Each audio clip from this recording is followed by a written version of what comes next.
Bonjour à toutes les femmes, puisque c'est la journée des droits des femmes. Et je suis content pour toutes ces femmes qui finalement disent quelquefois on les oublie. Eh bien, la journée de la femme, c'est pas un seul jour, il me semble, c'est toute l'année. Et donc je vous souhaite une bonne émission avec nous, celles qui nous regardent et celles qui sont avec nous. Il n'y a que des femmes là aujourd'hui. Je vais mettre une robe en fait. Pourquoi pas? La prochaine fois, l'année prochaine, je promets. Bon, alors, ça va commencer bien. Alors, Gilda Spino. Yasmine Ancelade sera aussi là, Florence Dorzil, Yasmine Ancelade aussi, Vanessa Rounet, Noam de Grasse, Catherine Romuald, et puis bien sûr Magali. Bonjour Magali. Bonjour. Ça va? Oui, très juste bien. Juste 2 petits mots. L'idée de ce truc qui est venu de toi, il faut le dire, c'est la journée de la femme, et on a pris quelque chose de particulier, tout le temps parler de l'IVG, de la violence contre les femmes, etc., etc. On a voulu ouvrir un petit peu sur autre chose. Alors qu'ils sont des sujets tout aussi importants, l'IVG, oui, c'est la violence contre les femmes, mais on en parle beaucoup, il y a autre chose. Mais aujourd'hui, j'ai envie de parler de femmes dans la tech. Oui, oui. Et ce qui a changé, ce qui peut évoluer, et qu'est-ce qu'on a à dire aux femmes aujourd'hui pour qu'elles puissent... je pense que la conclusion de ce débat sera de venir dans la tech, parce qu'on a besoin de femmes dans la tech. Absolument, absolument. Voilà. On va lancer notre première thématique. Alors, notre première thématique, c'est plutôt la thématique du débat d'aujourd'hui.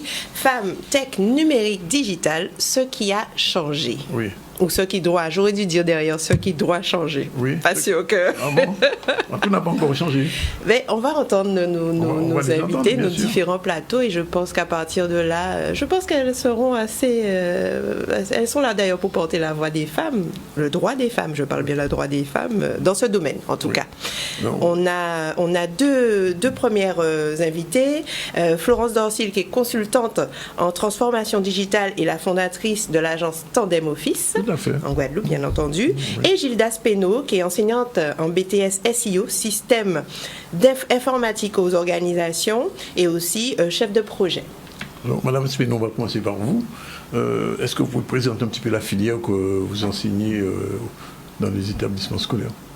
Oui, donc je suis enseignante en informatique en BTS SEO. SEO signifie service informatique aux organisations. Donc comme tout BTS, c'est un BTS qui se prépare en 2 ans, où la première année, les étudiants ont déjà le choix de leur option. Donc 2 options possibles. Une première qui s'oriente plus vers tout ce qui est système et réseau. Donc c'est l'option SISR. SISR, c'est-à-dire système... solution, infrastructure et système et réseau. Et une option orientée davantage développement, qui est solution, logiciel et application métier. Donc voilà, nous travaillons avec une équipe mixte sur des solutions à donner aux entreprises d'un point de vue infrastructure et d'un point de vue applicatif. Très bien. Madame Dorzil, ou alors Florence, voilà, Florence, si tu permets, est-ce que tu peux nous présenter rapidement ta société, ton domaine d'activité, puisque ça peut ne pas parler à tout le monde, transformation digitale des entreprises? Alors, depuis 5 ans, je suis la dirigeante d'une société que j'ai créée qui s'appelle Tandem Office. Et cette entreprise accompagne les entreprises justement dans la transformation digitale. Alors, qu'est-ce que la transformation digitale? C'est le fait d'aider des entreprises à mettre en place dans leur organisation des outils, des solutions, des logiciels, des process d'automatisation, et surtout de leur permettre de digitaliser toute la partie papier, on va dire, qui commence à disparaître de plus en plus. Alors, comment justement les femmes peuvent-elles contribuer à améliorer cette transformation digitale, ou même pousser à être dans le numérique et à participer à cela? Eh bien, en fait, par rapport à toutes les réformes qui sont mises en place et justement qui conduisent, qui poussent les entreprises à digitaliser, le gouvernement même met en place des réformes, notamment avec la facturation électronique. Les entreprises sont obligées petit à petit, donc on va dire qu'avant Covid, c'était plus de l'initiative des entreprises, une démarche interne, et maintenant ça devient de plus en plus une obligation. Donc il y a énormément d'entreprises sur le territoire, que ce soit en Guadeloupe, que ce soit dans l'État français, et ça crée de plus en plus d'emplois. il y a de plus en plus d'opportunités qui se créent dans ce secteur, dans le secteur du digital, dans le secteur de l'accompagnement de ces entreprises, parce qu'il y a énormément d'entreprises. Donc quand on parle d'entreprises, on parle évidemment des gros, mais il y a également beaucoup de petites associations, de TPE, de PME qui ont besoin d'accompagnement. Et l'idée, c'est d'aller dans ces filières justement qui sont porteuses sur les prochaines années et qui vont permettre à chacun de trouver sa voie. Rappelez-moi, vous avez combien de femmes dans votre entreprise? Alors, on dira que les hommes sont en minorité. Aujourd'hui, on a juste un homme. Nous sommes sur 4 collaborateurs. On a un homme. Et justement, voilà, on est dans cette... alors, ce n'est pas une démarche. Ce n'est pas volontaire. Ce n'était pas volontaire. Mais le résultat est là, c'est qu'on est une agence à 70% féminine. Madame Spénou, dans vos classes, c'est pareil, les filles sont majoritaires ou c'est équilibré? Alors, je vais commencer en disant que au lycée Bainbridge, donc on a 3 sections de techniciens supérieurs. On a la section JPME, gestion de la petite et moyenne entreprise. On a la section comptabilité gestion, CG, et on a le BTS SEO. Et il est vrai que le BTS SEO est le moins bien fréquenté par des filles, parce que, par exemple, cette année, sur un effectif de 40 étudiants, on n'a qu'une seule fille. Une seule fille? Une seule fille. Comment expliquer ça? Je pense qu'on en parlait un peu avec Madame Dorcil sur le fait que au niveau on essaie de mettre des choses en place pour faire connaître la filière, pour vulgariser un peu le monde de l'informatique, ne pas se faire sortir des stéréotypes qui conduisent aux filles à penser que l'informatique est uniquement dédiée aux hommes. Donc je pense que c'est tous ces principes qui restent ancrés certainement dans la tête des filles. Mais même comme si tu étais étudiante, comment était l'équité à ce niveau-là? Alors, l'équité... Mais on était plus nombreuses. On était plus nombreuses. Ah bon, on était plus nombreuses? Oui, on était plus nombreuses. On était peut-être 6 filles, 6 ou 7 filles. Et on était... voilà. Mais après, même après, lorsque j'ai continué, on était encore moins nombreuses. Donc, voilà. Ah bon, ça s'est réduit? Ça s'est réduit. Bon, alors, juste un dernier mot avant de redonner la parole à Magali. Il faudrait peut-être dire quelque chose aux parents qui nous regardent en ce moment. Oui, c'est aussi le but de cette démarche-là et de ma venue, de dire à tous ceux qui les personnes, les journalistes, de faire passer le message aux jeunes filles, de dédramatiser le monde de l'informatique. Ce n'est pas un métier uniquement dédié aux hommes. Il y a une place à prendre. Il n'y a pas de honte à parler d'opportunités ou de prendre sa place au niveau de l'informatique. Donc c'est vraiment l'accompagnement, l'écoute et puis assumer ses choix au niveau professionnel. D'autant plus que, comme disait tout à l'heure Madame Dorcy, c'est devenu incontournable. La dématérialisation fait qu'aujourd'hui, tout le monde doit avoir accès à l'informatique, Magali. Mais justement, selon un rapport du World Economic Forum, seulement 22% des professionnels de l'informatique dans l'IA sont des femmes et seulement 12% de femmes. Vous utilisez l'IA dans votre domaine d'activité. Expliquez-moi ça. Parce que, bon, vous voyez, là, il y a 3 femmes informaticiennes. Oui. Et c'est vrai que, on va dire, dans l'image aujourd'hui qu'a une personne, lorsqu'on lui parle de programmeur en intelligence artificielle, c'est de la programmation majoritairement, en tout cas, pour créer le projet, on voit un homme derrière son ordinateur. On ne voit pas forcément une femme qui est en train de programmer. Je dirais même mieux, il y a un terme, on dit un webmaster. Et on voit un geek. On ne dit jamais de webmastrice, ni de c'est vrai, c'est masculin. C'est totalement masculin. Et Florence, qu'est-ce que vous auriez à dire à ce niveau-là, puisque vous faites de l'automatisation, j'ai vu dans votre société Tandem Office, de l'automatisation, c'est passé par la programmation avant tout. Qu'est-ce que vous auriez à dire aux filles aujourd'hui à ce niveau? Je pense que pour répondre à la première question qui était quelle en est la cause, je pense que c'est une question aussi de représentativité. Comme on ne met pas beaucoup et parce qu'il n'y en a pas beaucoup, ça crée un peu un cercle vicieux. On ne voit pas beaucoup de femmes et les jeunes filles ne se sentent pas concernées et ensuite elles ne vont pas dans ces filières-là. Du coup, j'ai oublié la deuxième question. Non, la question c'est c'est-à-dire que même si c'est une question de représentativité, aujourd'hui vous êtes à l'aise dans ce que vous faites. On est complètement à l'aise. Sur la partie programmation, alors il y a beaucoup de femmes aussi en Guadeloupe. Je pense à Maïsa Simour, je pense à Sophie Lubin qui sont très actives sur cette volonté de démocratiser et de rendre visibles les femmes dans l'informatique. Je pense simplement qu'il en faut plus. Je pense qu'il faut plus d'actions et qu'il faut plus d'actions comme celle de 100 000 entrepreneurs justement qui vont dans les collèges, dans les lycées, montrer aux jeunes qu'il y a, déjà leur permettre de s'ouvrir sur ces filières-là, et aussi leur montrer qu'il y a des femmes qui sont dans ces filières-là et qui s'épanouissent et qui justement...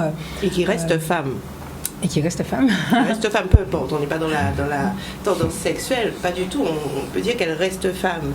Peut-être qu'elles ont peur de perdre leur féminité lorsqu'elles se disent, voilà, je suis derrière un ordinateur. Ah bon? Mais c'est pas du tout ça. Moi, j'ai eu ces espèces d'a priori en disant, oui, mais bon...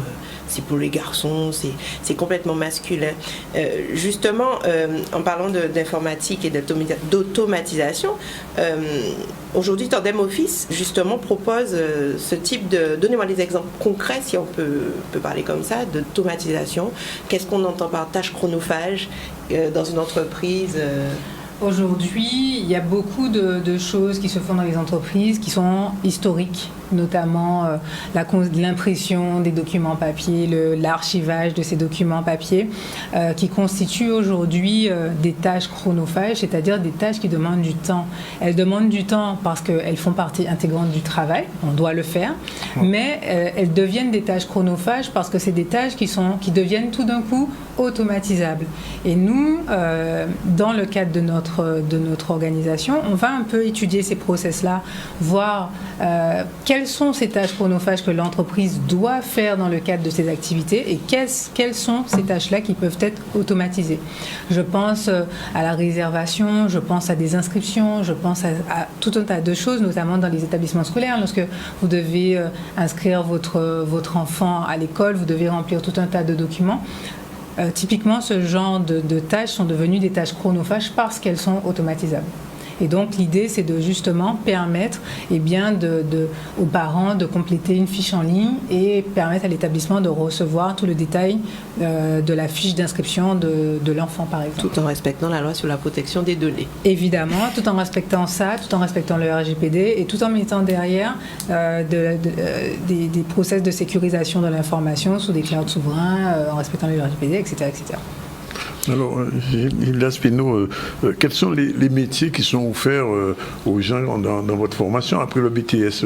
Elles peuvent aller par exemple, chez Madame Dorsil, par exemple, ou bien entrer dans une entreprise. Qu'est-ce que ça permet aux jeunes femmes ou aux jeunes qui sont formés aujourd'hui?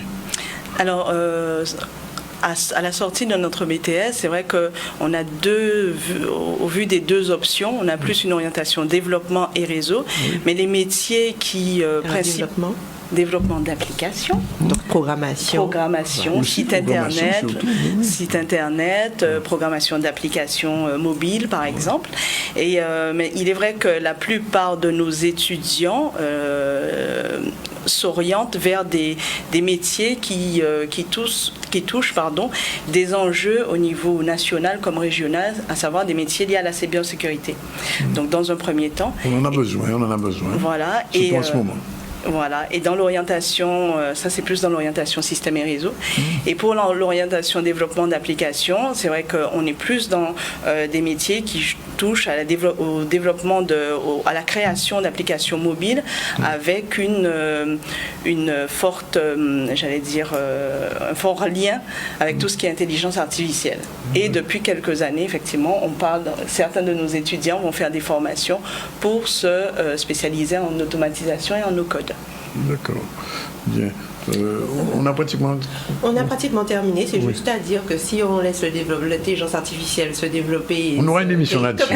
C'est promis, Magali. Je sais, elle est une grande spécialiste de l'IA. On va en parler. Alors, je ne suis pas féministe, je tiens à le dire. Non, j'ai pas dit ça. Hommes et femmes, il faut un équilibre. Absolument. Et les deux derniers arrivés, Yasmina Slad et Vanessa Rounel, bonjour. Bonjour. Et je laisse Magali les présenter. Bonjour mesdames. Alors on a aujourd'hui Madame Yasmine, on a au deuxième plateau Yasmine Anslad, directrice business développement pour SMO Solar Process. C'est bien ça. Et on a Vanessa Ronel, cofondatrice de l'agence de Choker Studio. Tout à fait. Ah, j'ai bien prononcé. C'est comme ça, c'est Choker Studio. Mais oui, il ne faut pas choquer dans le mot. Hein. Exactement, il ne faut pas choquer. Voilà. Alors, on va d'abord laisser Madame Anslad se présenter aussi le secteur d'activité dans lequel elle travaille. Très bien, bonjour à tous. Donc, je suis Yasmine Anslad. Je suis née, j'ai grandi en Guadeloupe avant de faire mes études de commerce en France et aux États-Unis, mes premières armes aussi là-bas. Et puis, je suis rentrée en Guadeloupe il y a maintenant quelques années. Et je m'occupe du développement commercial de SMO Solar Process, donc une technologie inventée par un brillant scientifique guadeloupéen et qui permet de donner de la valeur aux déchets et aux résidus végétaux. Et donc en Guadeloupe, par exemple, on va utiliser de la sargasse pour en faire un charbon actif qui va décontaminer les sols de la chlordécone. Et on va non, mais c'est vrai ça, c'est vrai. C'est absolument vrai. Oui. Il y a eu la restitution de l'appel à projet Sargassum la semaine dernière où les travaux ont été présentés par les différentes équipes qui avaient été lauréates de cet appel à projet. Donc on est vraiment sur un projet concret et de valeur. C'est pas un fantôme, d'accord. Non, on y est. Et on va également produire de l'hydrogène vert, donc qui va remplacer des cas d'usage du diesel, mais sans émettre de CO2 dans l'atmosphère. Et donc on va lutter contre le réchauffement climatique. Donc c'est un enjeu un peu essentiel pour notre survie. Voilà. Vanessa. Wow. Non mais waouh, yes. Bonjour à tous, donc en fait je m'appelle Vanessa Ronel, je suis la cofondatrice de l'agence de communication Choker Studio. C'est une agence qui a été créée en 2018 avec mes deux associés, donc Yannick Maillard, réalisateur, pro du web tout comme moi, qui est très connu pour Karata, la Casa del Macrel, etc. Ainsi que Guillaume Arissi, qui est photographe, connu sous le nom d'Happyman Photographie. Tout est parti d'une simple blague où on avait l'habitude de travailler ensemble, se retrouver sur des projets. On a décidé de monter une entreprise ensemble. Ça fait maintenant, j'ai arrêté de compter les années, mais on est dans les 6 ans maintenant. C'est une activité qu'on a développée petit à petit. Et effectivement, je suis née en France et je suis à retour au pays maintenant depuis plus de 10 ans, en Guadeloupe, et je suis très contente d'être rentrée. Très bien, Madame Yasmine Anslad. Comment avez-vous débuté dans le secteur de l'énergie, de l'énergie renouvelable, en fait de la recherche, surtout parce que pour moi, si vous parlez de sargasse, c'est que c'est nouveau. Alors, on ne travaille pas qu'avec de la sargasse. La sargasse, c'est juste un événement heureux pour nous. Voilà, donc en fait, comme je disais tout à l'heure, SMO Solar Process, c'est une technologie qui répond à plusieurs aspects du développement durable en même temps. Et c'est ce qui m'a donné envie d'amplifier le message et d'aller chercher des partenaires qui partagent cette envie d'avoir l'impact le plus large possible pour lutter contre le réchauffement climatique. Alors, on agit en même temps sur les déchets. Donc vous avez des déchets, leur stockage a des conséquences sur l'environnement, leur traitement coûte cher. Nous, ça nous intéresse, on sait quoi en faire. Pour l'énergie, vous êtes dépendant d'importation, votre énergie est polluante, elle vous coûte cher. Nous, on sait la fabriquer localement et sans émettre de CO2 dans l'atmosphère. Pour le développement local, vous cherchez à retenir ou à attirer des profils localement. Nous, on crée de l'emploi puisqu'on produit localement, mais en plus, on va soutenir des filiales en amont pour la collecte des déchets, sargasses ou autres, et en aval si des gens voulaient transformer ou distribuer nos produits. Donc, on est aussi dans tous ces éléments. Et on fait tout ça, comme je disais tout à l'heure, sans émettre de CO2 dans l'atmosphère et même en capturant du CO2 et en proposant des produits qui sont moins chers que ceux qui sont fabriqués classiquement. Donc, quand j'ai compris que je pouvais transmettre, faire passer ce message à d'autres, le chemin était tout tracé pour moi avec cette entreprise. Parce que c'était une cause juste, on dira. Exactement. Une petite question quand même, Yasmina. Oui. Comment on se sert du numérique et du digital dans votre entreprise? Alors, le numérique, le digital, c'est devenu tellement évident dans nos fonctionnements quotidiens qu'on s'en rend presque plus compte. Mais notre technologie, par exemple, est autonome en énergie en utilisant l'énergie solaire thermique, donc les rayonnements solaires. Et donc on utilise de l'intelligence artificielle pour optimiser la captation du soleil sur nos miroirs, par exemple. Et puis bien sûr, tous les processus classiques de gestion, etc. sont automatisés, bien sûr. Etc. Bien sûr. D'accord. Madame Vanessa Ronel, l'industrie de la communication, du marketing digital, comment elle peut encourager davantage les femmes à occuper des postes de direction, comme toi, et à contribuer à l'innovation dans ce domaine? Pour moi, le métier de la communication est un métier qui était déjà féminin. Enfin, depuis que j'ai été à l'école, effectivement, c'est un métier où il y a des femmes. C'est un métier de relationnel. C'est un métier qui demande beaucoup d'avoir des soft skills. Donc, c'est-à-dire, ce ne sont pas forcément les compétences qu'on apprend à l'école, mais ce sont des compétences qu'on développe. Et j'apprends chaque jour, je tiens à le dire. C'est un métier où j'apprends tous les jours et où aujourd'hui, peu importe le métier, pour moi, il faut montrer que des femmes sont capables de le faire. Et elles vont le faire. C'est prouvé dans les études qu'aujourd'hui, on a besoin en tant que femme de rôle modèle pour pouvoir se dire qu'on peut y arriver. Donc, pour moi, la priorité, effectivement, c'est de montrer que d'autres femmes y arrivent. J'ai déjà rencontré aussi des confrères, des femmes qui font le même métier que moi, qui ont des agences comme moi, et qui m'expliquent que c'est difficile de pouvoir acquérir de la crédibilité. Donc ça aussi, c'est là où aussi il faut être visible.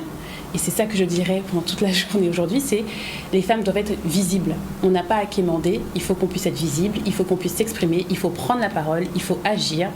Quand on paye un produit, on investit en fait. Donc je vous dirais que pour mon métier qui est le marketing digital, les réseaux sociaux sont là pour ça. Donc n'hésitez pas à prendre la parole, n'hésitez pas à vous former sur le métier. On a aussi la chance aujourd'hui de pouvoir se former en ligne. Il y a énormément de formations qui existent, il y a énormément de formateurs. Il y a l'intelligence artificielle, donc vraiment, moi, je dirais qu'il faut vraiment avoir une routine et faire des formations régulièrement. Moi, mes équipes et moi-même, on fait des formations, même si c'est court, même si c'est 30 minutes, 1 heure, mais sur tous les nouveaux outils qui existent. Si je devais donner mon budget outils que nous utilisons pour nous et pour nos clients aujourd'hui pour gagner en productivité, en efficacité, c'est un budget conséquent, effectivement, mais ça permet vraiment d'avancer. Et je tiens à dire qu'on fait rapidement sur l'intelligence artificielle. L'intelligence artificielle, en tout cas pour nos métiers, ne fait pas tout. C'est une aide, mais ça ne va jamais remplacer, en tout cas aujourd'hui, un être humain avec son expérience et ses connaissances. Autant que je me souvienne, Vanessa, avant même Tucker, il y avait déjà un job avec du commerce en ligne.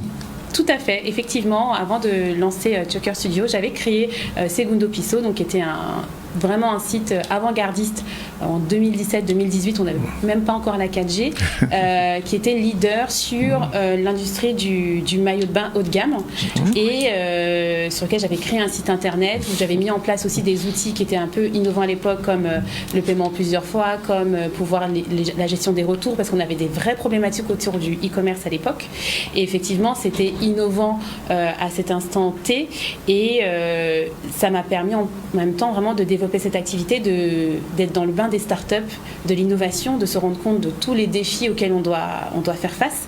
Et c'est vrai qu'effectivement, quand on est une femme et qu'on est dans l'industrie de l'innovation, alors déjà que quand on est entrepreneur, on est une femme, bon voilà, mais quand vous êtes dans l'innovation et que vous devez convaincre souvent un public qui est principalement masculin du bien fondé et de l'innovation et de ce que ça peut apporter, il faut avoir les reins solides. Et effectivement, il faut vraiment pousser les femmes à s'intéresser à ce secteur d'activité, leur dire qu'elles peuvent le faire, qu'elles ne sont pas obligées d'avoir forcément les diplômes, etc., etc. Elles ont la possibilité de se former en ligne, elles ont la possibilité de créer leur propre idée aussi, de voir ce qui se passe ailleurs et de pouvoir proposer des solutions qui sont adaptées à nos territoires. C'est vrai. Et c'est vrai que alors il y a un rapport de l'IRINA qui existe et qui dit que dans le secteur des énergies renouvelables, je m'adresse à Yasmine, il y a 11 millions d'emplois dans le monde, mais seulement 32% d'emplois sont pour les femmes. Comment expliquer ça ? Alors déjà, on gère le poids de l'histoire, ça c'est une réalité, mais je pense que la photo est importante, mais la dynamique est importante aussi. Et je pense que de plus en plus, des femmes participent à ces projets, ces activités, se font voir, se font entendre. Personnellement, je fais partie d'un groupe qui s'appelle Women in Green Hydrogen, donc les femmes dans l'hydrogène vert, donc c'est un groupement international internationales. Et donc, ce sont des groupes qui font maintenant partie, animent des tables rondes, des événements dans tous les grands salons. Donc, voilà, ça se fait. On part d'une situation qui nous était, où on avait beaucoup de portes fermées, et on va dans le sens de ne pas avoir de limite à nos souhaits et nos projets professionnels. Sur le marché du recrutement du travail ici, est-ce que tu as la possibilité de recruter des femmes plus facilement que des hommes?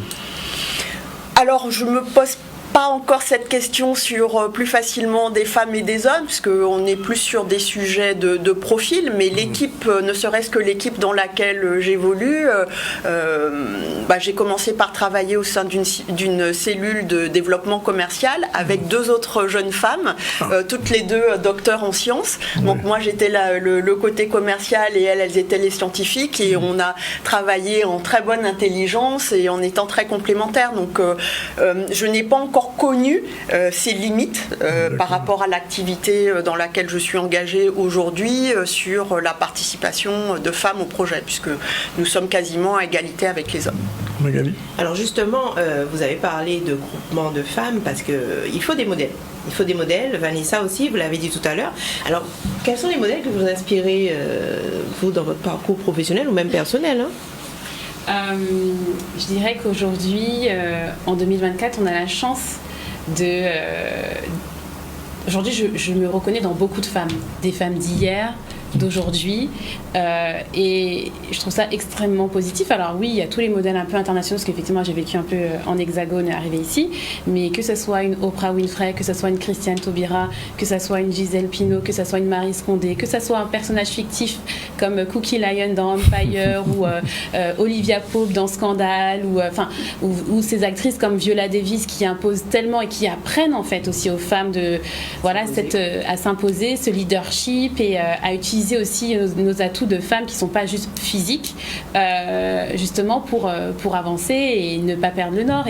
Et souvent je me dis, il y a des choses que je vois, que ce soit sur les réseaux sociaux, à chaque fois que je vois ces femmes, parce que quand je vois les combats qu'elles ont menés ou qu'elles mènent, je me dis, mais Vanessa, ce que tu vis, c'est facile à côté, c'est pas grave, c'est vrai. Tu vas gérer.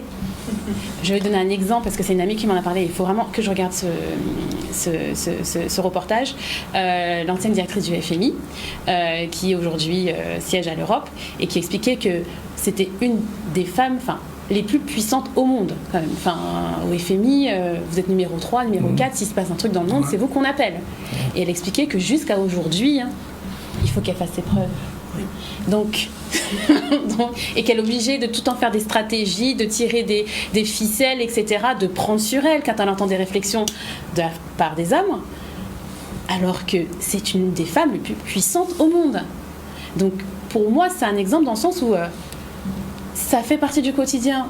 Il va falloir... Et ça me semble aussi un peu sain parce que ça pousse aussi chacun à chercher plus loin au fond de soi, à toujours se battre, à aller de l'avant et à montrer qu'on a sa place en fait.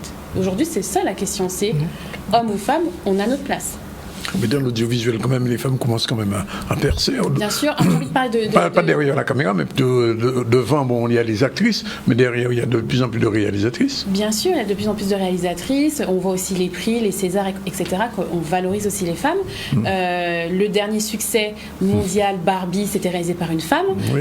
L'actrice principale aussi, qui est aujourd'hui maintenant l'actrice la mieux payée au monde. J'ai envie de parler, par exemple, aussi de Priscilla Delaney pour le Festival Nouveau Regard, de Barbara Olivier-Zandronis pour le documentaire Le temps des surettes est fini. Donc aujourd'hui, les portes sont ouvertes, il faut y aller. Oui. Il faut prendre sa place.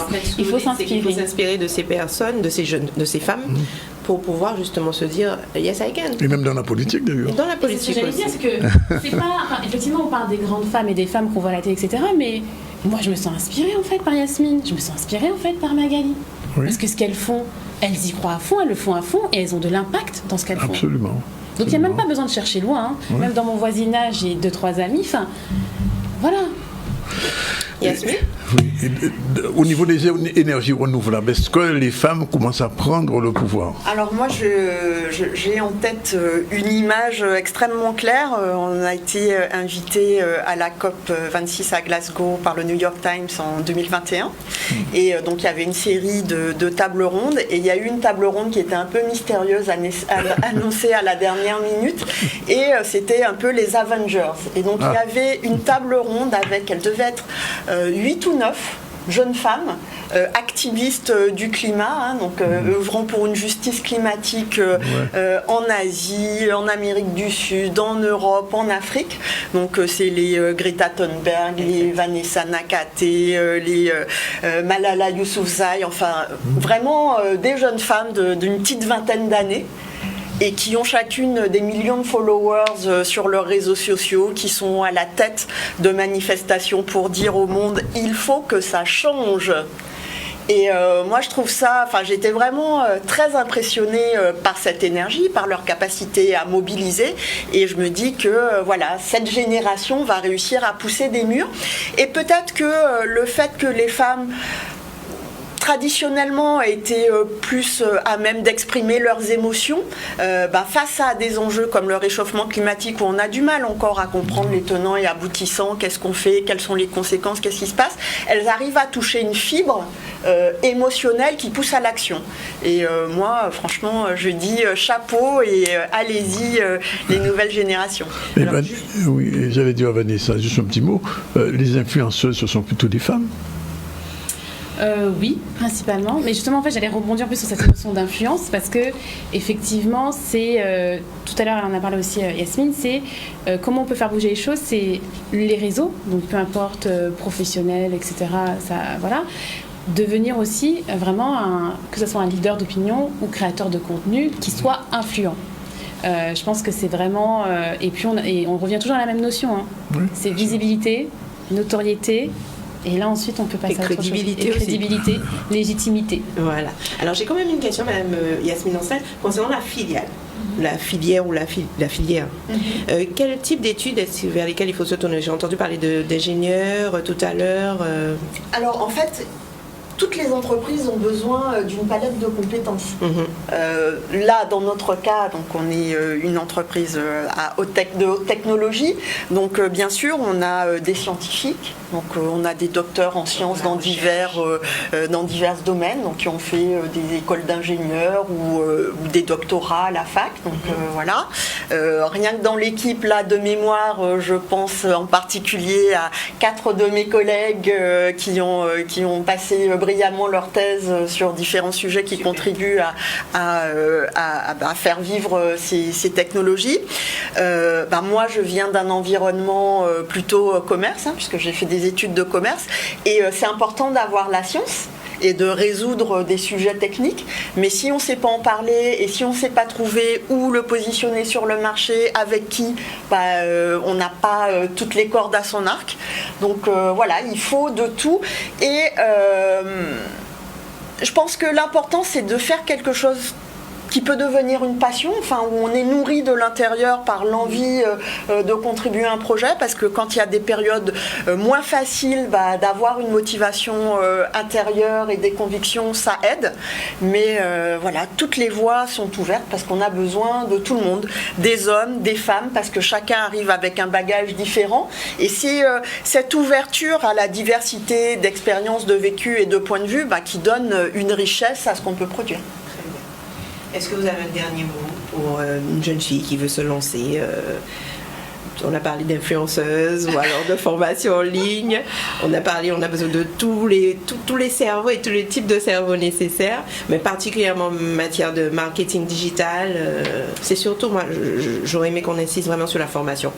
Parce que on ne se lance pas non plus à l'improviste, on n'improvise pas, il faut vraiment... Alors, donc, effectivement, je serais tentée de vous dire... Faites une école de commerce ou de communication, licence, master, etc. Après, aucun parcours n'est complètement simple. Moi, personnellement, initialement, je voulais être avocate parce que j'étais fan de droit et que finalement, j'ai fait un BTS en gestion d'entreprise, et c'est le droit qui m'a permis d'avoir mon BTS parce que j'ai eu une note incroyable en droit. Ensuite, j'ai fait une licence, je suis entrée dans une école de mode et de luxe dans la filière marketing communication et j'ai fait la licence puis le master management du luxe, de la mode et des arts de vivre. J'ai travaillé principalement sur des postes de communication et de marketing pour des entreprises, principalement du groupe LVMH, que ce soit en vin et spiritueux ou cosmétiques, après d'autres entreprises comme Baccarat, Clarins, Chanel. Et il y a eu la crise des subprimes, donc je me suis réorientée sur du grande distribution, Nestlé, Peugeot, Citroën, etc. Et j'ai décidé de rentrer en Guadeloupe pour faire de la communication et du marketing.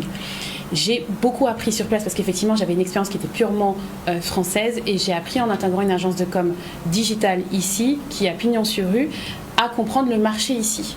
Donc la première chose que je vous dirais, c'est que quand vous préparez votre diplôme en communication, faites vos stages. Moi, je plaide pour l'alternance. Pour moi, on devrait faire de l'alternance durant toutes ces études. Il n'y a pas mieux pour apprendre.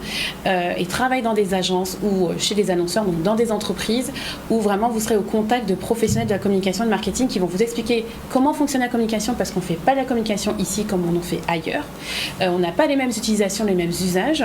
Et c'est pas du tout de suite se dire je vais faire influenceuse, je me mets en maillot de bain 5 fois par jour, je poste 5 photos et c'est bon, ça marche. Je ne vais pas vous dire le contraire. Vous allez avoir des gens qui vous suivent. Mais est-ce que ces personnes vont vous suivre pour les bonnes raisons? Non.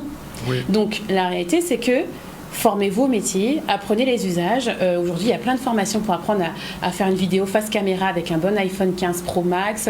Enfin voilà, il y a les outils. C'est beaucoup plus accessible qu'il y a 10-15 ans. Donc raison de plus pour se donner un peu plus de mal. Et surtout, entourez-vous, faites-vous accompagner, formez-vous. Et c'est avec l'expérience qu'on apprend. Et c'est le conseil que nous fournissons aujourd'hui à nos clients, c'est parce qu'on a eu une expérience avant. Ouais. Et ça a un prix, bien entendu. Et ça a un prix, bien entendu. Mais pour revenir sur la question des femmes, effectivement, je dirais tout simplement que moi, dans mon quotidien, quand je vois des femmes qui entreprennent, si je peux passer par elles, je vais passer par elles. Très bien. Ouais. Et en local. Et en local, bien sûr. C'est une chose, et de se dire que on a le pouvoir, quand on achète un produit, quand on achète un service, on a un pouvoir de pouvoir privilégier certains business. C'est une forme d'investissement. N'hésitez pas aussi à partager les personnes ou les femmes que vous voyez qui travaillent, qui font des choses extraordinaires. Ouais. Voilà. Donc j'aime à dire, autant vous partagez des scandales, etc., ou des stars internationales, les Rihanna, voilà, etc., sur les réseaux sociaux, partagez aussi ce que les femmes font local, hommes et femmes, hein, les business locaux, partagez avant tout, de partager Rihanna, qui de toute façon, ça lui fera 1 euro de plus dans son porte-monnaie, et vous ne récolterez rien d'autre. C'est ça. Mais Yasmine, le métier de commercial, c'est un métier de femme ou c'est un métier qui s'est masculinisé? Parce que je vois beaucoup de femmes commerciales. Alors, je n'ai pas en tête un côté genré sur le métier de commercial. Hein. Je pense que c'est avant tout il faut avoir envie d'être au contact, de comprendre ce que veut l'autre, ce que fait l'autre, comment est-ce qu'on peut apporter quelque chose de complémentaire, apporter des réponses. Donc, j'ai envie de dire, il y a beaucoup de questions que je ne me suis pas posées en grandissant et dans ma carrière professionnelle. J'étais plus concentrée sur m'approprier des compétences, suivre mes passions. Et si je peux partager une phrase une citation que j'aime beaucoup, c'est une citation de Mark Twain qui est « Ils ne savaient pas que c'était impossible, alors ils l'ont fait ». Donc voilà, parfois on fait ce qu'on a envie de faire, oui. Et puis tant que personne ne vous arrête, on continue. Et puis c'est tout. Oui. Et le reste, voilà. C'est beau, c'était la deuxième partie. Femmes entrepreneurs et dirigeantes dans la communication et les secteurs innovants. On a un dernier sujet à annoncer? Non, on n'a pas de sujet. On n'a plus de sujet, on a tout vu. Bon, on vous remercie en tout cas d'être venu. Et puis c'était seulement, je le dis, hein, il faut que je le redise pour vous, c'est l'initiative de Magali qui a voulu cette journée de la femme ne pas faire un truc traditionnel. Et on est entré dans un domaine que vous connaissez et qu'elle connaît bien. C'est une spécialiste. Voilà. Deuxième pause et on se retrouve tout à l'heure pour le dernier plateau avec Madame Noram Desglas, chef de projet de transformation numérique et digitale, et Madame Romuald qui est DGA de l'insertion au conseil départemental. À tout de suite. Voilà, on revient sur le dernier plateau de ce ZCL News spécial Journée internationale des droits de la femme. On parle du digital depuis ce matin. Avant de donner la parole à nos deux dernières invitées, je vais les saluer. Madame Romuald, bonjour. Bonjour. Vous êtes DGA au conseil départemental et nous avons avec nous Madame Noram de Glace, elle est chef de projet transformation numérique et digitale. Bonjour. Bonjour. Juste avant, il y a une femme qui sera en concert le 13 au Ciné-Théâtre du Lamentin. J'ai 5 invitations à faire gagner. Rapidement, le numéro de téléphone va s'afficher tout à l'heure. Si vous me dites quelle est l'origine de cette personne, Valérie Tribord, est de quel pays? De Martinique, de Guyane ou du Suriname? Vous répondez et après, vous laissez votre numéro et vous gagnez une invitation pour son concert. Elle sera avec Jean-Michel Rotin, à ne pas rater, si elle sera au Ciné-Théâtre du Lamentin. Voilà, Magali. Alors, on est sur le 3e plateau de cette journée internationale des droits de la femme. Oui. Et nous recevons aujourd'hui, tu l'as dit tout à l'heure, Madame Noram de Glace, chef de projet de la transformation numérique et digitale au conseil départemental, et une collègue à elle, Madame Catherine Romuald, directrice générale adjointe à l'insertion au conseil départemental. On va commencer, bien entendu, par Madame Noram de Glace. Madame de Glace, est-ce que vous pouvez nous expliquer en quoi consiste le rôle de la transformation numérique digitale au sein du conseil départemental et comment vos projets contribuent-ils à l'accompagnement des agents? Alors il est clair que nous avons entamé une transformation digitale depuis pas mal de temps au conseil départemental qui s'est accélérée ces derniers temps. Donc notamment par le fait d'avoir remporté un appel à projet France Relance qui nous a permis de lancer notamment le portail des aides du département afin de dématérialiser les procédures. Cependant, ce portail s'est accompagné également de projets en interne. Je pense notamment à la démat du courrier, donc le fait que les courriers puissent circuler plus facilement dans les services. La DSI, par exemple, a mis en place également un centre pour répondre plus rapidement aux demandes des agents, dans le but toujours d'accélérer les processus pour mieux répondre aux administrés. L'idée aussi est de fournir un environnement aux agents leur permettant de bien comprendre les enjeux et de bien comprendre les évolutions qui sont en cours. En gros, l'agent, il a une réclamation à faire, il n'a plus à se déplacer au service informatique pour demander, il passe par un logiciel qui permet de faire une réclamation. Alors, par exemple, ils n'avaient déjà pas à se déplacer quand même, mais justement, avoir la possibilité, la traçabilité de la demande, c'est-à-dire déposer sur un centre de service et pouvoir savoir où en est sa demande, ça permet aussi d'avoir un traitement plus fin et de pouvoir, à partir de statistiques, remonter les informations et les dysfonctionnements. Pareil, par rapport au projet de démat, l'idée est d'accompagner les agents à prendre possession de la plateforme de dématérialisation, mais aussi de communiquer en interne pour que tous les agents de la collectivité sachent vers où on va et dans quel... Donc cette formation, il n'y a pas de réfractaires, vous savez qu'il y a des gens qui sont réfractaires aux nouvelles technologies, réfractaires au côté de dématérialisation et qui préfèrent justement, avec le papier, aller faire une réclamation. Alors, comment c'est perçu? Pour l'instant, en interne, pour les agents que j'ai pu recevoir, en tout cas rencontrer, il y a plutôt un accueil positif. Enfin, en même temps, tout le monde a conscience des enjeux par rapport à la digitalisation et je pense que tout le monde veut aller vers ça. Néanmoins, il y a quand même pour chaque agent un souci du service fourni et du service qui sera fourni après aux usagers. Le souci de toujours à la fois digitaliser, mais également de toujours rester en contact des populations qu'on rencontre. Donc les agents en fait sont soucieux aussi, surtout de ça en fait, d'être assurés qu'on ne va pas faire du full numérique et oublier les populations qui n'y ont pas accès. Alors, est-ce que ça signifie qu'au niveau du conseil départemental, la digitalisation a avancé depuis le Covid? Oui. Beaucoup? Oui. Beaucoup, c'est en cours. On a, alors, à la fois en interne, d'ailleurs, on a eu la création en janvier d'une commission transformation et modernisation. donc une commission interne de travail pour avancer sur ces points. Et nous avons des projets qui sont menés en interne pour justement favoriser la digitalisation. Et pareil à l'externe, le Covid a montré l'importance de dématérialiser les procédures. Donc nous sommes en train de mettre en place ces dispositifs avec le souci de réduire les délais de traitement. Non, en fait, je vous posais la question parce que tout à l'heure, on avait un professeur de numérique, enfin d'informatique numérique au lycée, qui disait qu'il y avait plus de garçons que de filles dans sa formation. Bon, alors, j'imagine que la moyenne d'âge au conseil départemental n'est pas de 25 ans quand même. Alors, est-ce que les femmes un petit peu plus âgées se mettent plus facilement au numérique ?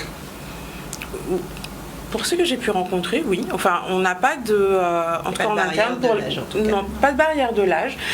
Ce qui va être important, c'est l'accompagnement, et on essaye de développer ces projets vraiment en co-construction, donc avoir des démarches agiles pour qu'on passe par des ateliers Vie ma vie pour réellement comprendre la vie de chaque agent et réellement tenir compte de leurs besoins. On a des allers-retours très fréquents, ce qui permet en fait de lever certaines réticences. Très bien. Et Madame Romuald, vous êtes à l'insertion. Comment vous arrivez à utiliser le numérique pour l'insertion? Parce que quelquefois, on a des gens qui ne sont pas formés aussi. Oui, alors il y a des gens qui ne sont pas formés. Nora m'a évoqué tout à l'heure le plan France Relance. Nous avions effectivement répondu à l'appel à projet pour avoir des conseillers numériques. Et le maître mot, en fait, c'est vraiment l'accompagnement. Donc, nous avons recruté 8 conseillers numériques en tout au conseil départemental, 5 qui sont spécifiquement affectés à l'accompagnement de nos publics bénéficiaires du RSA.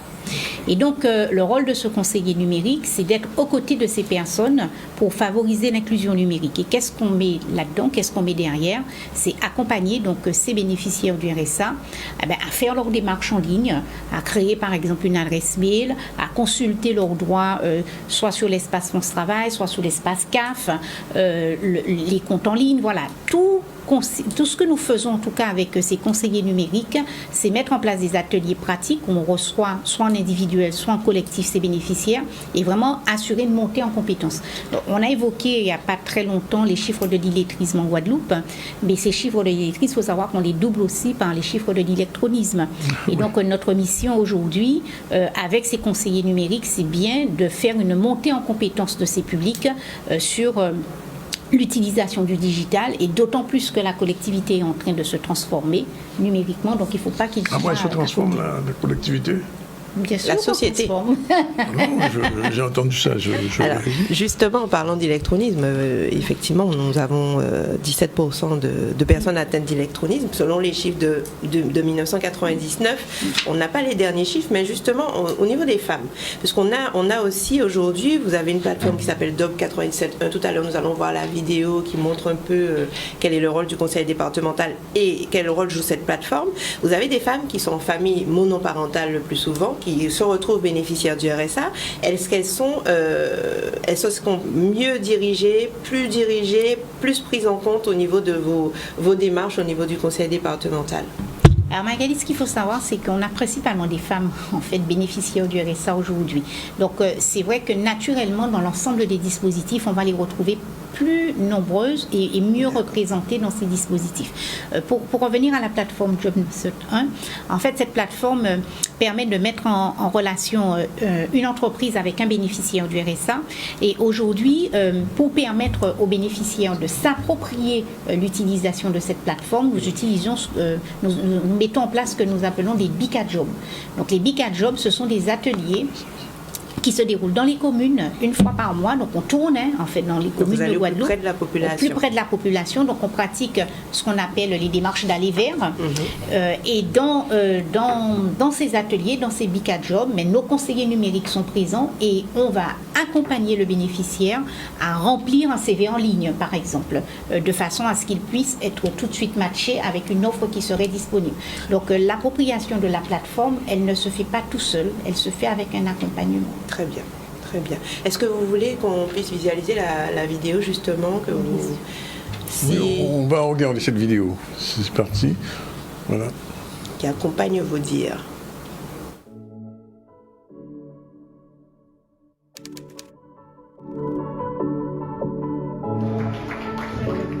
Nous sommes ici au niveau de la salle des fêtes de la Désirade dans le cadre des journées de l'insertion. Ces journées ont été organisées par le conseil départemental, notamment le pôle Sud Grande Terre, en partenariat avec divers services que sont la CAF, l'ADI, le pôle emploi. Il y a aussi la cellule Job 971 du conseil départemental qui est présente. Parce que nous avons une mission de service public, nous sommes au service des bénéficiaires du RSA et à la Désirade, nous avons souhaité donc apporter toute l'information dont les bénéficiaires ont besoin pour leur faciliter leur démarche de retour à l'emploi. Nous proposons donc des aides qui doivent leur permettre de lever les freins, les obstacles au retour à l'emploi. Ça passe par la formation, ça passe par la création d'entreprises, ça passe aussi par l'emploi direct. Et notamment, vous avez entendu parler des clauses sociales et des marchés publics. Tout ça concourt de façon que nous puissions diminuer significativement le nombre de bénéficiaires du RSA par l'emploi direct. Aujourd'hui, ça a été, je dirais, quelque chose qui a été très réussi, puisque nous avons eu beaucoup de personnes. Les Désirades se sont déplacés en masse, puisque c'est une demande de la population, et de pouvoir, et je dis souvent, ramener tous ces services à la population, c'est également supprimer le côté insulaire, puisqu'on ne peut pas tout le temps demander à la population de venir en Guadeloupe, de se déplacer. J'ai trouvé que c'était une très bonne initiative pour le territoire, puisque les Désiradiens, et surtout les territoires isolés comme la Désirade, ne bénéficient pas forcément des accompagnements, donc c'est très très bien, c'est une bonne initiative. Et je ne savais pas comment faire, et là maintenant je sais. Alors j'ai bien fait de venir ce matin, je suis très contente et j'ai eu plein d'informations que je ne savais pas. J'ai pu avoir différents éléments pour me permettre de poursuivre ma formation en fait. Si ça se reproduit, j'inviterai des gens à venir parce que ça aide bien, ça ouvre des portes. Et nous avons la perspective de mettre en place des permanences, des différents services, que ce soit la caisse d'allocation familiale, le pôle emploi, la caisse générale de sécurité sociale, la cellule Job 971 et encore bien d'autres, toujours en lien avec les services du conseil départemental et ceux de la municipalité de la Désirade.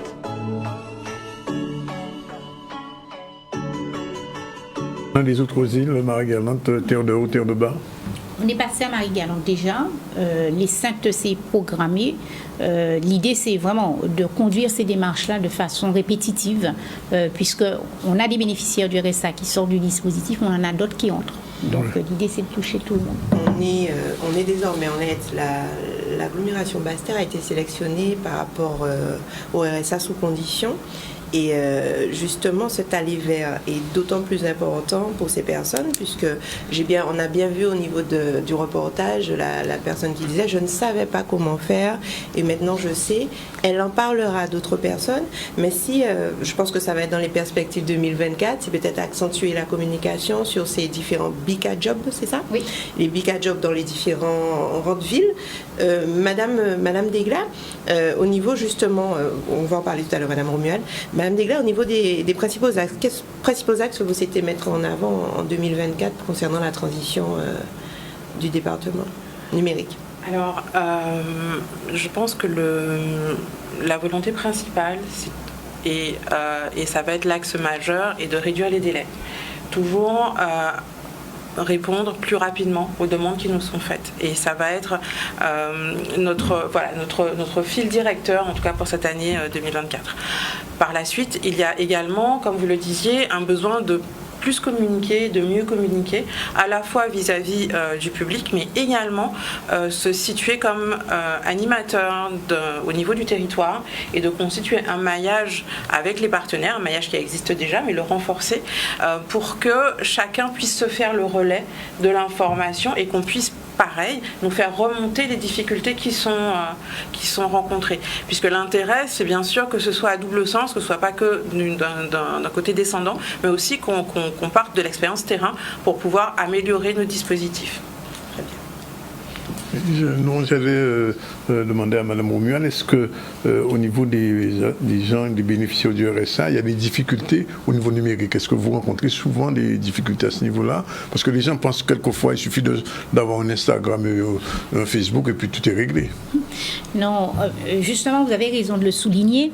Beaucoup ont un téléphone portable, ils sont quasiment tous équipés, mais ils n'utilisent pas vraiment les fonctionnalités qu'on peut avoir avec les applications, notamment qui peuvent leur faciliter la vie.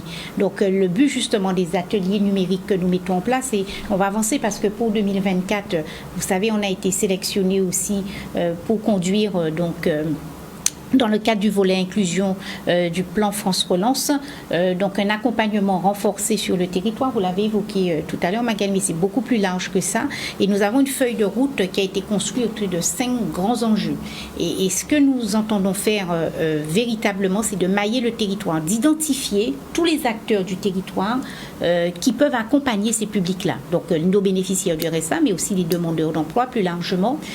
Une fois qu'on a identifié ces personnes, d'avoir une cartographie pour qu'à partir du moment où on accompagne quelqu'un, où est-ce qu'on va orienter cette personne, rendre des lieux accessibles. Donc, nous, on parlera peut-être de nos tiers-lieux tout à l'heure, mais on aimerait utiliser les tiers-lieux qui sont conventionnés avec le conseil départemental pour être des espaces d'apprentissage et des espaces de levée de l'inclusion numérique. Et puis, surtout, qu'on ait une coordination. On aura très bientôt un coordonnateur des conseillers numériques qui sera basé au conseil départemental pour coordonner l'action de la 50aine de conseillers numériques qu'il y a sur le territoire et rendre leur action au plus près du territoire effectif. C'est-à-dire qu'on veut voir ces conseillers numériques au service de la population. Donc voilà, dans ce qui arrive là, il va y avoir quand même beaucoup de choses visibles. Vous savez que dans les communes se développent les maisons France Service. Est-ce que justement vous vous appuyez sur ces tiers-lieux justement pour pouvoir être au plus proche de la population, mais faire en sorte aussi que les mairies relaient votre action dans leur quartier, effectivement. Donc, Madame Degla, à chaque fois je me trompe. Vous avez parlé tout à l'heure d'aller plus vite. Aujourd'hui, un délai moyen pour un traitement de dossier, il serait de quoi ? Le but en tout cas, c'est d'apporter une première réponse. Alors pas forcément, puisque les délais sont aussi fonction des obligations administratives. Donc donner un délai indépendamment d'un dispositif, ce serait difficile à faire. Néanmoins, le but, c'est que l'administré puisse recevoir une première réponse avant 30 jours. Pas forcément une réponse sur l'instruction, mais en tout cas être assuré sur la prise en compte de sa demande. Et vraiment qu'on aille en ce sens de plus en plus. Ok, ça c'est très important. Et les élus auront bien entendu aussi un relais où ils pourront dire que lorsqu'ils ont un point d'entrée, justement pour dire voilà, le dossier de cette personne est de moins de 30 jours. Alors justement, la plateforme des aides dont on parlait précédemment a été co-construite avec les élus. Okay. Donc les élus ont à un moment donné fait ressortir leurs besoins et les élus ont accès en fonction de leur domaine de compétences au suivi des dossiers et pourront eux aussi se faire le relais à la fois des dépôts mais aussi des demandes qui sont faites. Alors moi j'ai envie de vous poser toutes les deux une question.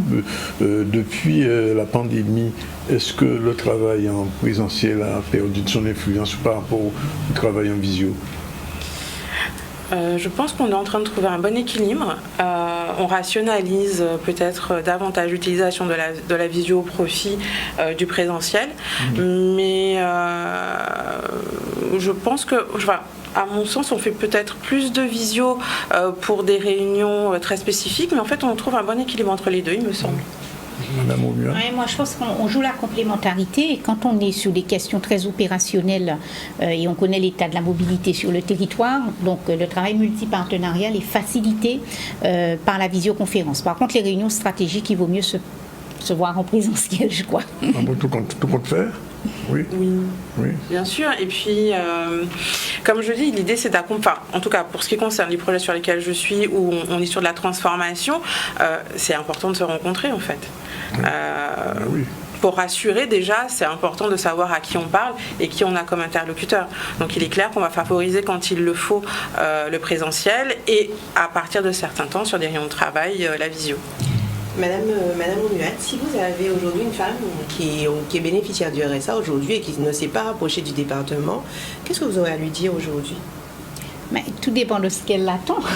Parce que si elle cherche un emploi. Si elle cherche un emploi, si elle a un projet, alors évidemment, nos antennes locales d'insertion situées dans les 5 communes, que sont Basse-Terre, Sainte-Rose, Grand Camp, Mornalo, et le Gosier, sont ouvertes pour recevoir les bénéficiaires du RSA, de même que les agences France Travail aujourd'hui. normalement, Magali, chaque bénéficiaire du RSA doit savoir qui est son référent unique, puisque chacun, dans le cadre de l'orientation, a un référent unique qui lui est attribué. Donc, les portes de nos services sont ouvertes pour accueillir ces personnes.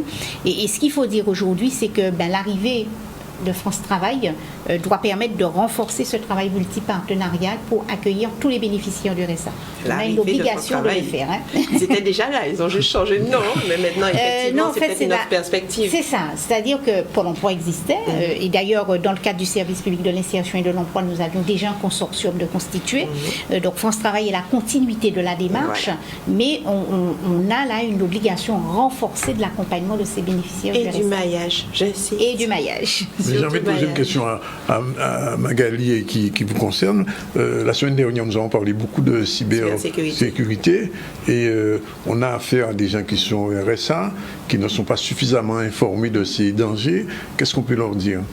Mais c'est pour ça que l'accompagnement est important. C'est pour ça que ces ateliers numériques qui leur sont proposés, quand on les fait venir, c'est pas pour les embêter, c'est aussi pour les sensibiliser, les former, et surtout aux questions de... Alors, vous savez, je vais raconter une petite anecdote. Quand on a lancé le service public de l'insertion et de l'emploi, il y avait un SMS qui était adressé donc aux bénéficiaires, voilà. Et quand ils recevaient le SMS, ils ont cru que c'était un piratage. Un fake. Voilà. Et beaucoup n'ont pas... Alors, réagi. Il y a eu 2 réactions. Vous avez... Les standards ont été inondés parce que les gens ont reçu ce SMS. Ils ont appelé en disant, mais qu'est-ce que c'est que ça ? Est-ce que c'est vraiment le conseil départemental qui nous sollicite ? Donc, ça a été l'occasion de leur expliquer. Mais en même temps, il y en a qui n'ont pas répondu parce qu'ils ont cru que c'était un fake. Voilà, c'est assez délicat parce qu'il y a effectivement des SMS qui sont très bien faits en matière de fake et qui peuvent d'ailleurs être venir de vous, mais pas venir de vous en réalité. J'ai envie de revenir vers toi-même, Magali. Il y a quelques semaines, tu étais en France pour ta commune. Oui, tout à fait. On était en France pour un prix. Le prix de Ville Internet, c'est-à-dire le développement justement du numérique inclusif, du service à la personne et surtout la dématérialisation des services au niveau de la ville des Abîmes. Et on a reçu 5 arrobas, ce qui est le meilleur. Ça veut dire que les Abîmes sont au-dessus du lot ? On n'est pas au-dessus de l'eau, on est en même temps que BMAO. Je vais parler un peu de la communauté d'agglomération de Cap Excellence au niveau des services en numérique. Donc on ne parle pas essentiellement de développement de la fibre, puisque les personnes pensent que c'est le développement de la fibre. Non, c'est pas, puisque c'est départemental le développement de la fibre. C'est plus le service à la personne, le site internet, les maisons France Service qu'on a mis sur le territoire, les conseillers numériques aussi, et puis surtout les ateliers que l'on met en place pour former la population. Et le dernier point, et j'invite toutes les collectivités à y aller, c'est le recyclage de nos matériels qu'on n'utilise plus. Je suis sûre qu'au conseil départemental, il y a des écrans qui ne sont plus utilisés, et puis on les remet en état grâce à l'association ACDIL qui est agréée pour récupérer ce type de matériel, formater si ce n'est pas déjà fait au niveau de la collectivité, et les mettre à disposition de la population à moindre coût. Et je pense qu'en Guadeloupe, il y a beaucoup, plutôt que de jeter, de donner à l'association ACDIL et pour faire bénéficier, par exemple, à une personne en recherche d'emploi et qui pourrait avoir un ordinateur chez elle et qui ne serait pas obligée, sans être négatif, à aller dans les maisons France Service, mais plutôt à se dire, voilà, je peux faire moi-même, après la formation, justement. Pour réagir sur ce que vous dites, Magali, il y a aussi, on encouragera aussi la création de structures d'insertion autour du recyclage, parce que dans une structure d'insertion aujourd'hui, quand vous faites ce recyclage, en même temps, vous formez au métier qui sont derrière ce secteur d'éco-développement et de recyclage. Qui recrute énormément. On parlait d'énergie verte, on parlait de... Je pose la question aux 4 femmes qui sont là. Iman depuis Iman. Est-ce que le digital a changé quelque chose dans votre façon de travailler, dans votre vie quotidienne, etc. Je pense que c'est un incontournable maintenant, le digital, et encore plus l'intelligence artificielle. Je trouve que c'est un levier extraordinaire si on l'utilise bien. Mais c'est un véritable outil en fait de performance et d'efficacité. Enfin, pour moi en tout cas. Donc oui. Madame Desglas.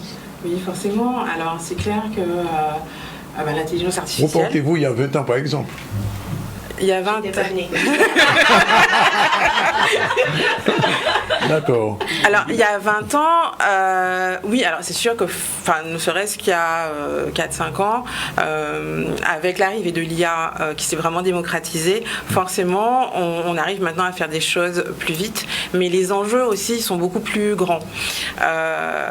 Parce que si l'IA est quelque chose d'assez intéressant d'un point de vue technique, d'un point de vue sociétal, il y a certains dangers qu'il faut mettre en avant. L'importance de l'e-parentalité aussi. Donc du coup, je dirais que forcément, d'un point de vue personnel, mon travail a évolué et forcément facilité, mais d'un autre point de vue, la société doit faire davantage attention aux orientations qu'elle va prendre. Madame Romuald ? Alors c'est sûr que le numérique a transformé nos vies en quelque part. Il y a beaucoup de choses qu'on fait plus facilement, plus naturellement. Ça a rapproché aussi les générations, puisque certains de nos compatriotes ne vivent pas en Guadeloupe, vivent à l'extérieur. Et donc ça a permis de peut-être maintenir un lien intergénérationnel, et ça c'est pas négligeable. Par contre, je rejoins Laura sur la question de l'e-parentalité. On a de vrais enjeux ici. On a donné le téléphone portable aux jeunes, mais on n'a pas forcément donné le mode d'emploi aux parents. Oui, c'est ça. C'est vrai. C'est vrai. C'est vrai, ce sont les dangers d'Internet. Oui. Encore une autre thématique concernant la prochaine chronique de Numéramac. Non, tu vois, j'ai une convertie. Moi, le numérique, pour moi, je dis mon portable, c'est un prolongement de ma main. Oui. Est-ce que tu peux passer une journée sans portable? Non, c'est pas possible. C'est pas possible? En tout cas, j'ai jamais essayé. Madame de Ignace, vous pouvez passer une journée sans portable? Oui. Oui, je Madame ne vois Romuald. pas pourquoi j'essaierais. Iman. Non, je pense. Non, c'est incroyable ça. Vous pouvez pas passer une journée sans portable? J'ai jamais essayé. C'est vrai que je n'ai jamais essayé. C'est vrai. Bon, il y avait une journée sans portable il y a quelques semaines de ça. Ouais. Oui, mais j'ai pas entendu parler de ça. Oui. Donc, non, je dirais que c'est vrai, mais c'est par rapport aux bénéficiaires du RSA et même aux personnes qui travaillent aujourd'hui, l'intelligence artificielle a cette capacité d'aller très très vite. Et ça aussi, ça fait peur, puisqu'il y a certains métiers qui vont disparaître. Aux États-Unis, c'est déjà le cas. Ici, on a de la chance d'être protégé par le code du travail, etc. C'est pas le cas aux États-Unis, mais c'est vrai qu'il faut faire attention à ça. Mais dans tous les cas, il faut prendre part. Voilà. Et pour moi, il faut prendre part. Il faut pas juste laisser regarder en se disant ça ne me concerne pas parce que justement on rate le train, on rate le virage. Donc toutes les entreprises, moi je le dis, entreprises comme particuliers, prenez part aux changements numériques, aux changements digitaux, et surtout n'hésitez pas à aller sur les sites des institutions comme le conseil départemental. Connectez-vous pour savoir quand est-ce que les actions ont lieu pour pouvoir avancer aussi dans vos vies personnelles, par exemple les personnes bénéficiaires du RSA. Et j'ajoute le mardi, écoutez la chronique Numéramac de Magali.